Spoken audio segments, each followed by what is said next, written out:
Momento de recibir a Álvaro Padrón. Muchas gracias por estar aquí. Ya veníamos hablando, ya veníamos fuera de micrófono haciendo todo. Siempre. Pero es un placer. Todo el análisis veníamos haciendo fuera de micrófono. Hicimos una previa. Está bueno compartirlo con la audiencia, sí, porque vas a hablar de la cumbre del Mercosur. Voy por ahí. Que no solo, ¿no? Es cumbre Mercosur. Hablábamos con eso también de cómo sigue el consenso de Brasilia, que es ese espacio que se pensó más en clave sudamericana. Tiene mucho que ver con la propia cumbre del Mercosur, porque son como círculos concéntricos, ¿no?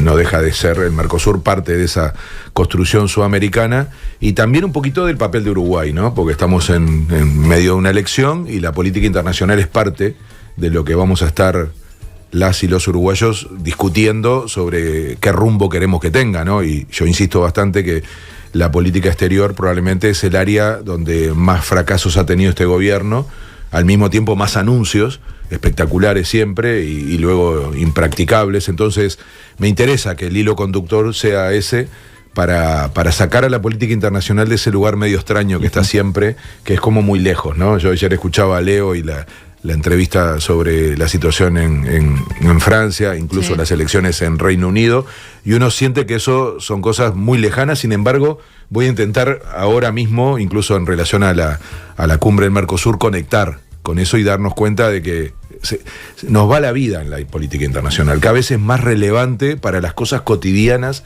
que nos pasan todos los días. Entonces, lo primero, y capaz que agarro esto que estábamos hablando fuera de micrófonos, ¿no? El Mercosur siempre aparece como una mala noticia, ¿no? Es muy difícil asociarla a algo bueno. Es como que está siempre relacionado a algún problema, lo cual hace que se genere en la opinión pública una imagen negativa, que yo no estoy diciendo que el Mercosur no tenga problemas y no haya cosas que se necesite mejorar, pero es tan sistemático que se asocia a un problema y a una mala noticia. Me hace acordar un poco a la técnica que tienen los grandes medios de comunicación con el sindicalismo, ¿no? Siempre es noticia cuando hay un paro, cuando hay un conflicto. Entonces va prendiendo esa idea de sindicalismo igual problema, sindicalismo igual paro. Y pasan muchas cosas más en los sindicatos. Sin embargo, ustedes pongan atención, siempre es noticia cuando hay un conflicto. Y conflicto de por sí ya es una mala noticia. Bueno, al Mercosur le pasa algo parecido. Resulta que siempre está asociado a un problema. Si además tenés un gobierno como el nuestro, que insistió bastante en darle ese carácter al Mercosur, el de mochilas, el de lastre, el de que nos aprieta, que nos condiciona, todo absolutamente relativo, y por supuesto nunca decir las cosas que nos benefician de ser parte del Mercosur, porque si no la pregunta es ¿para qué nos metieron? Porque nos metió el padre del presidente actual, o sea, pero en fin, dicho esto, la cumbre volvió a tener una primer noticia que se vio como negativa, y yo quiero jugar un poco con ustedes y con la audiencia para repensar un poco eso, ¿no? La ausencia de Milei. Sí, porque ahí fuera de aire yo te preguntaba, en realidad hacíamos esta dicotomía, ¿no?, entre la calle y Milei. Yo te decía, tampoco le importa a Milei, que ni siquiera va, como un problema, y en realidad, bueno, vos me relativizabas esto. ¿Por qué lo relativizo? Porque me hago la pregunta al revés, ¿qué hubiera pasado si iba? Entonces, que Milei está fuera de discusión, que hace lo que hace, ya lo hemos visto. Entonces, ¿qué hubiera significado la presencia de Milei? Si quieren, hago la pregunta anterior. ¿Cuál fue el impacto de que no fuera? Y yo diría casi ninguno. A los efectos del funcionamiento del bloque y de la reunión, el país, Argentina, o sea, un país no es solo un presidente, tampoco es solo un gobierno, ¿no? Entonces, es mucho más. Por supuesto, el presidente es la representación, el gobierno es quien gestiona, pero al estar presente el país y el gobierno, en este caso a través de la canciller, a los efectos de la reunión funcionó todo. Y las posiciones, además, porque uno mira a Milei y luego no lo relaciona con las posiciones que el país va teniendo en distintos foros internacionales, no solo en el Mercosur. Y si ustedes observan, Mondino, la canciller, sí, actúa como una especie de bombera, ¿no?, de Milei. Entonces trata enseguida de ir a limitar los daños, porque lo otro que tenemos que entender es que Argentina necesita mucho de su relación internacional, y mucho más aún de la región. Y quienes más necesitan de eso son los sectores empresariales, muchos de los cuales apoyaron a Milei, sobre todo los grandes empresarios argentinos de carácter transnacional. Entonces, no es que pueda hacer lo que quiera, podrá después pegar gritos, hacer ese show, es muy mediático todo, pero luego no hay una consistencia en que uno ve que ese país y sus políticas en el plano internacional aterricen, por ejemplo, para decir, nosotros estamos en contra del Mercosur, nos vamos. Eso no pasa, que ese sí sería un daño profundo. Después, pero de todas maneras tiene algunos daños. Tiene. Yo, a ver, no estoy diciendo que sea una buena noticia tener a Milei y a este gobierno. Primero, es una muy mala noticia para el pueblo argentino. Segundo, para la integración profunda también. Pero no creamos que la ausencia de Milei en una cumbre es automáticamente la ausencia de Argentina. O que todo ese show, esa performance se traslade a los hechos. Y que toda esa retórica termine teniendo un resultado. Al contrario, les diría que, y ahora te voy a dar un caso de un efecto positivo, por ejemplo. Por supuesto que salgo de todo el anecdotario de lo que hizo Milei, además de no ir. No solo no fue a la cumbre, fue el domingo a Brasil, una provocación, porque se supone que la no ida a la cumbre es para no encontrarse con Lula da Silva, presidente de Brasil, al que le dijo corrupto, comunista. Bueno, además de no ir por esta razón y no pedir disculpas, etcétera, fue a Brasil en ese estilo que tiene de ir no como presidente y no en un plan de protocolo de jefe de Estado, entonces respetando al presidente del país. Lo hizo con España, ¿no? Lo hizo con Alemania, lo hizo con Estados Unidos. Miren, digo para que veamos la magnitud de la actitud del tipo, ¿no? Ahora, va a ver a Bolsonaro, expresidente, procesado por la justicia en una situación desde el punto de vista político muy delicada y demás, y además de eso recibe un premio. El que quiera perder un poco de tiempo, miren la medalla que le entregan con los conceptos que hay detrás, para que dimensionemos al personaje y sus amigos. Por supuesto estaba con Katz, el candidato ultraderecha que perdió en Chile, con Boric, en fin, hay una especie de club de amigos al que pertenece Milei. Y no estuvo en el otro club, entre comillas, que es el Mercosur. ¿Por qué digo que hubo efectos positivos? Y repito, no estoy diciendo que no sea malo que un presidente no vaya, estoy diciendo que no es tan grave como aparece en el análisis que he visto en estos días, pero que además está teniendo un efecto incluso en relación a Uruguay. Porque, aunque sorprenda, es la primera vez que el gobierno uruguayo no es el principal crítico del Mercosur. Porque está pasando algo que tiene que ver con la conversación que tenían ayer con Leo en Francia, por ejemplo. La ultraderecha, en su forma y en sus contenidos, hace reaccionar también al resto del sistema político. Entonces, por ejemplo, en el Mercosur, Peña, el presidente paraguayo, que es un líder conservador, o Lacalle Pou, que es lo que ya sabemos que es, porque vivimos en este país, frente a la imagen y a la forma de hacer política de Milei, tienen que reaccionar diferenciándose, porque es impresentable. Claro. Y más aún en un marco electoral como el uruguayo. Si a Lacalle le podrá gustar alguna de las cosas de Milei, por ejemplo, que diga que hay que flexibilizar el Mercosur, que también lo dice y después no lo practica, ¿no? Hay mucho de discurso en eso.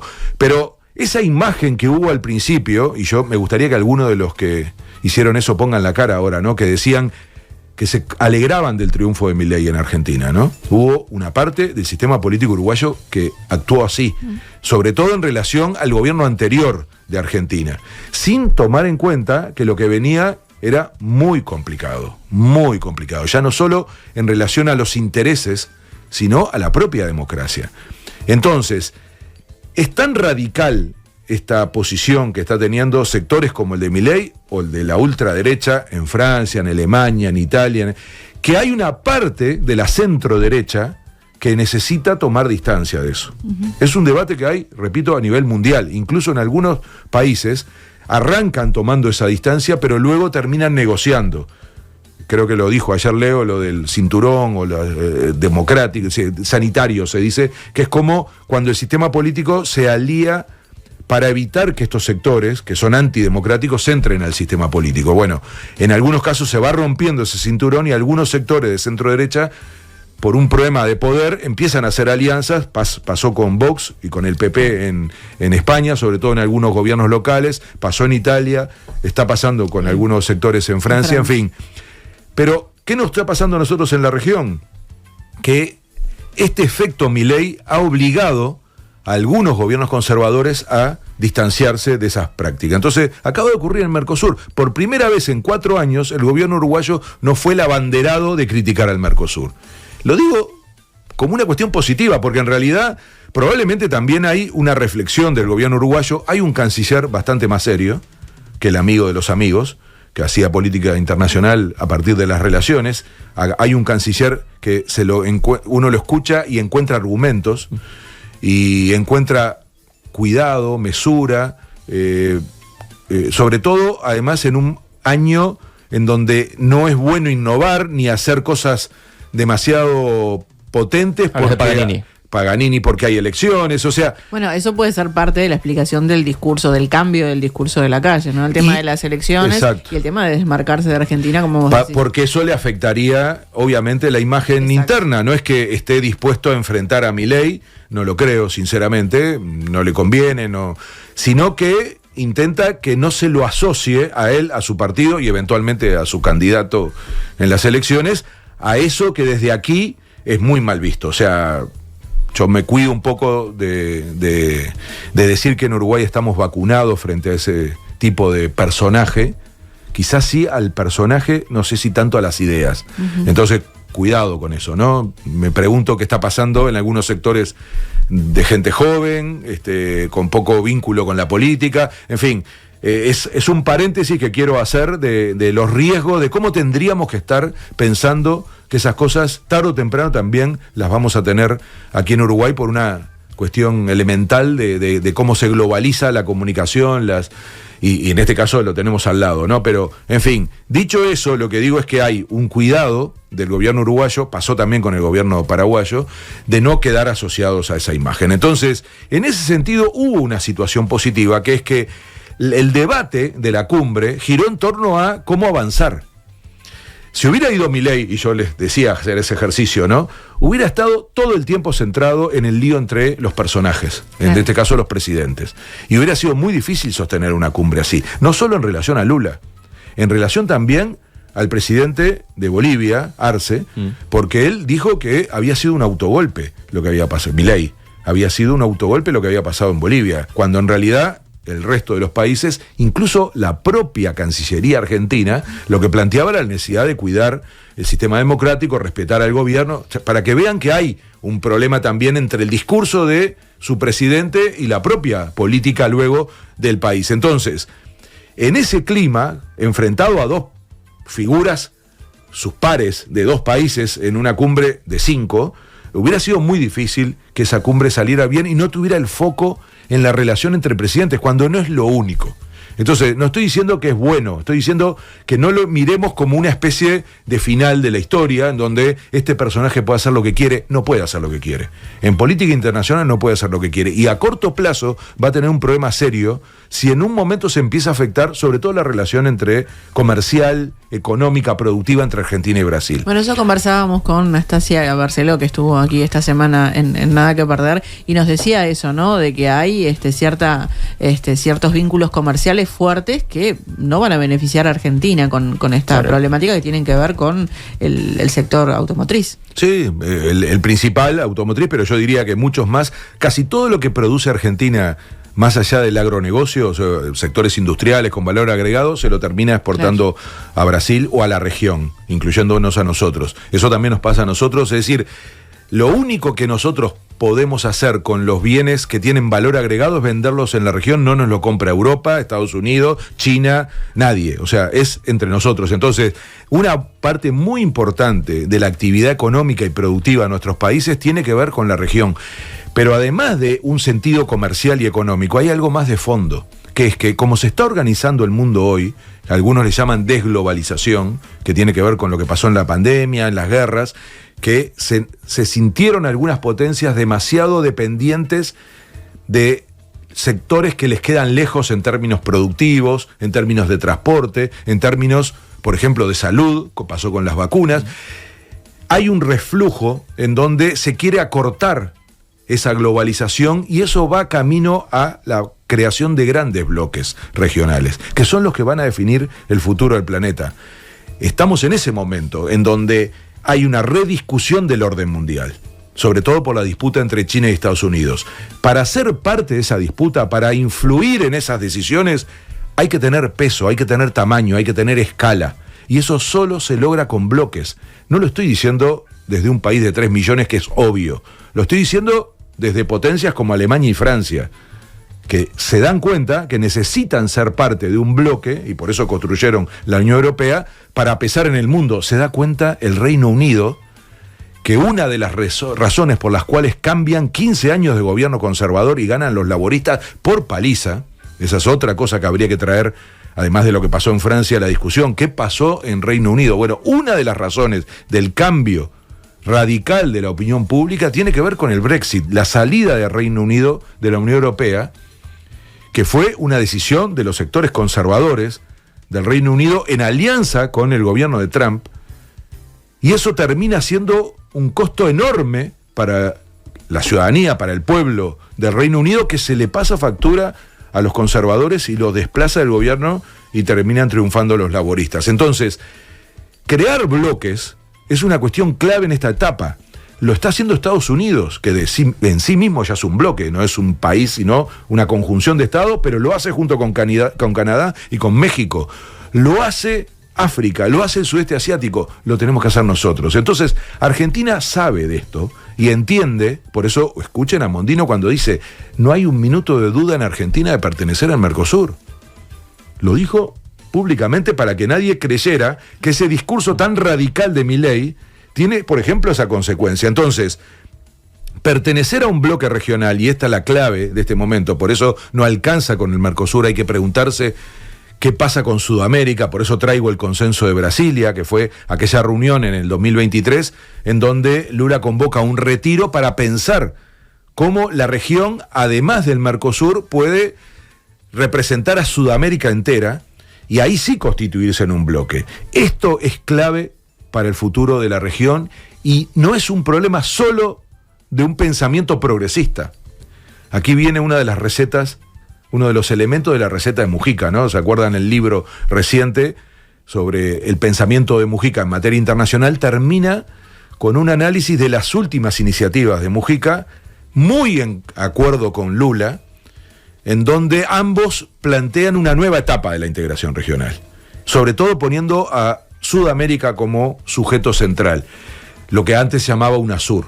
Y ellos plantean que no importan tanto el nombre, por eso Mujica insiste mucho en que el problema no es el nombre, sino cómo transitamos una etapa nueva de la integración regional aprendiendo de los errores que hicimos. Es impresionante el peso de Mujica, ¿no? Por ejemplo, estuvo en la cumbre del Mercosur, no físicamente, sino en la voz de Lula. Lula empieza su intervención hablando de Mujica. Creo que tengo aquí incluso lo que dijo.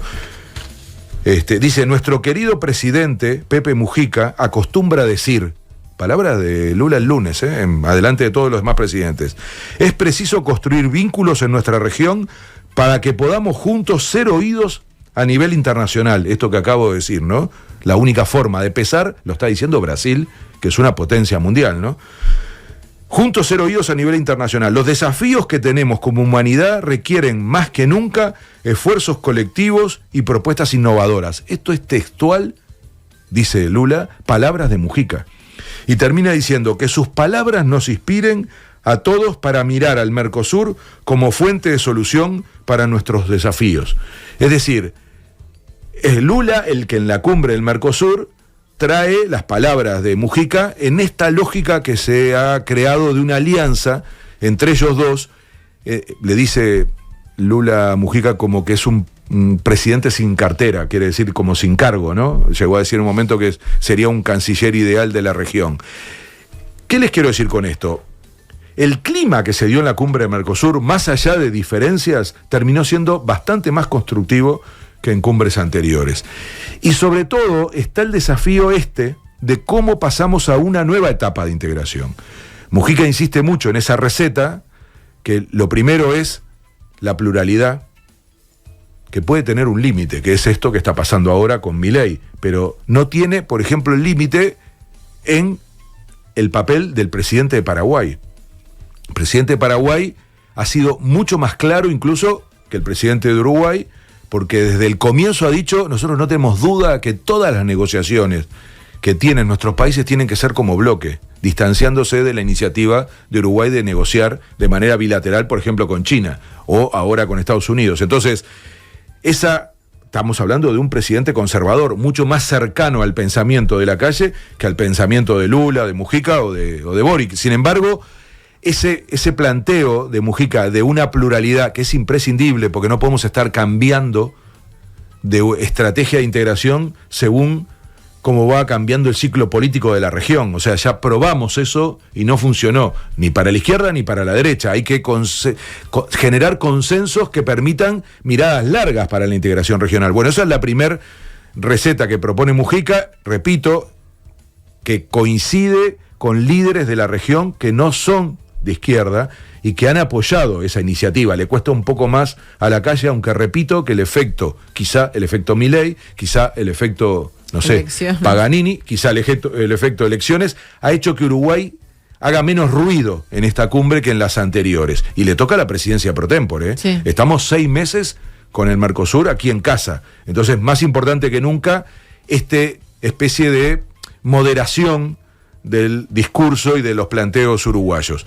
Pero pluralidad es el primer planteo en esta receta que nos propone Mujica. El segundo es no crear nuevas instituciones, usar las que tenemos, no estar inventando cada vez que fracasamos en algo nuevo, sino insistir mucho con las instituciones. Está planteando que las grandes organizaciones regionales que ya tenemos se utilicen para eso, la ADI, la CAF, el CEFIR, CEPAL, es decir, el BNDES, que es un gigantesco banco de desarrollo en Brasil, que de alguna manera esas instituciones se pongan a trabajar a favor de la integración para un objetivo que para mí es clave, que son las demás partes de la receta. Una es evitar que el consenso sea paralizante, y esto tiene mucho que ver con cosas como las actitudes de Milei. Avancen los países que pueden y que quieren avanzar. No tenemos que estar todos de acuerdo. Alcanza con que haya un grupo que está de acuerdo, el que no está de acuerdo espera, cuando está en condiciones se suma. En fin, una idea le llama a él consenso progresivo, que es que el consenso no paralice. Después, las dos ideas siguientes para mí son claves. La cuarta es proyectos concretos, que las cosas tengan una materialidad, porque esto tiene que ver con la quinta receta, que es que la gente las vea y le resulte útil, que se pregunte al final algo que mucha gente que nos está escuchando debe preguntar: ¿para qué me sirve a mí el Mercosur? Sí, mucho hemos hablado con diferentes políticos sobre lo que sucede y lo que más se habla en esta campaña electoral, y la política internacional no es lo que está en boca de la gente. No, y es un drama, porque en definitiva es no percibir que a través de decisiones de política internacional hay cuestiones cotidianas que nos afectan. El Mercosur tiene muy mal marketing, muy mala comunicación. Es un problema que no le pasa a los países. Ningún gobierno se cortaría la capacidad de comunicar sus logros. Como el Mercosur no tiene esa lógica, nadie hace difusión de lo que hace ni lo que consigue. Solo aparece con esta dinámica que yo decía siempre cuando hay un conflicto. No tenemos idea, por ejemplo, que gracias al Mercosur tenemos la interconexión eléctrica con Brasil, que nos permite, entre otras cosas, cada vez que Brasil necesita energía, venderle a muy buen precio la energía. La UTE hace un negocio fantástico con eso, que le permite, entre otras cosas, mandar plata a rentas generales para que no suban los precios de los combustibles. Eso pasó durante 3 años en Uruguay.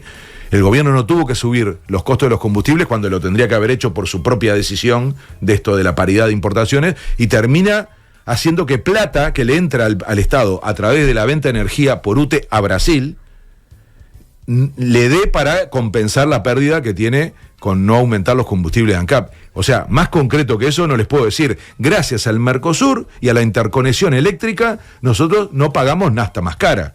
Pero eso no lo explica nadie. Pero que eso no se ve, porque quizás se ve más lo que tiene que ver con acuerdos comerciales, porque como decimos desde siempre, es como que la política internacional se mide en eso, ¿no? En Sí, acuerdos es una comerciales, limitación. en todo lo que tiene que ver con ¿Qué vendo y la qué compro? exportación y la importación. Sí, sí. Y esta idea de integración que vos traes a la mesa, bueno, que está allí en la agenda de tanto de Pepe Mujica como de Lula, va mucho más allá de eso, ¿no? Pero esa es la clave, porque si no avanzamos en esos otros niveles, la gente no se va a sentir parte y va a entender esto, que no importa tanto en una campaña electoral discutir qué posición tiene el gobierno con respecto a la política internacional o al Mercosur.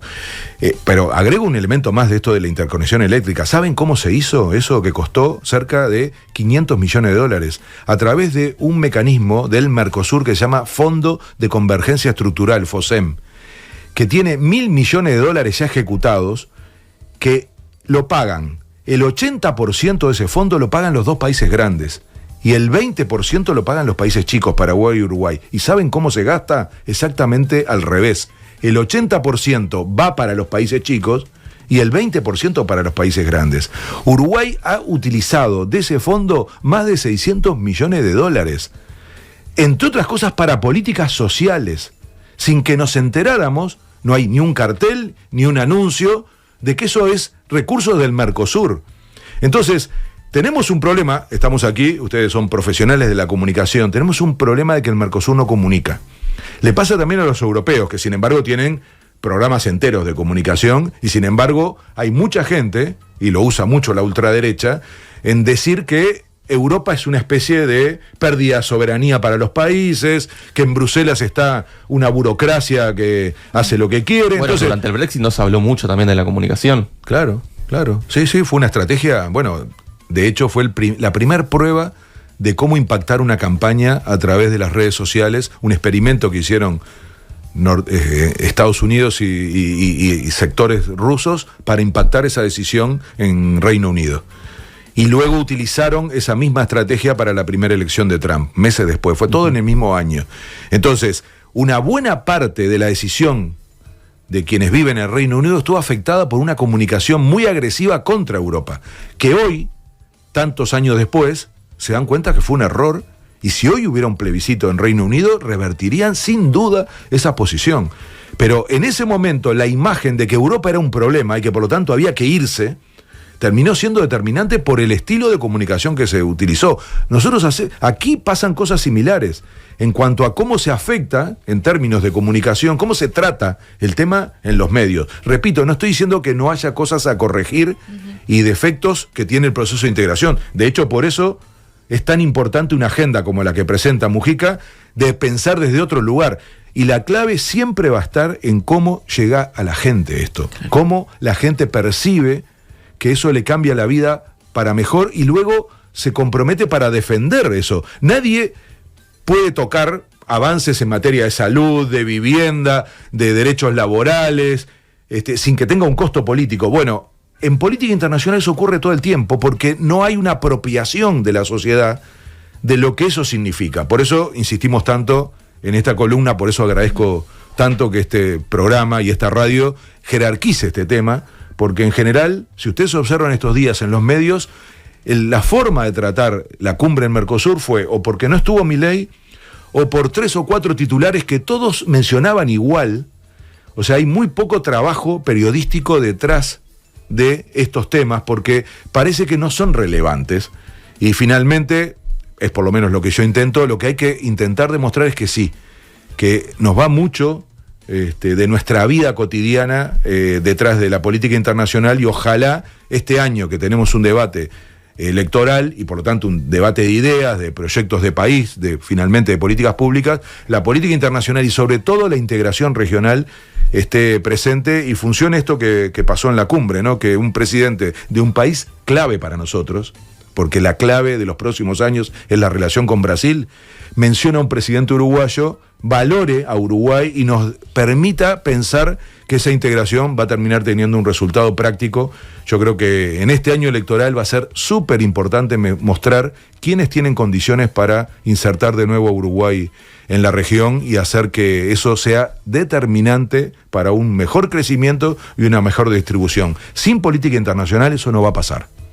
no va a pasar. Nadie puede prometer en este país mejorar la situación de la población si no es a través de una estrategia de inserción internacional. No es posible. Entonces, o somos parte de un proyecto regional que nos coloque de otra manera en el mundo, o todo lo demás son promesas infundadas, sobre todo sin capacidad de realización. Por eso, separar política internacional de política nacional es un gran error, y yo creo que va a ser uno de los temas claves de discusión en estos meses. Álvaro Padrón, muchas gracias por traer estos temas y este análisis aquí en la mesa de Nada que Perder. Nada que perder. Todo por informar.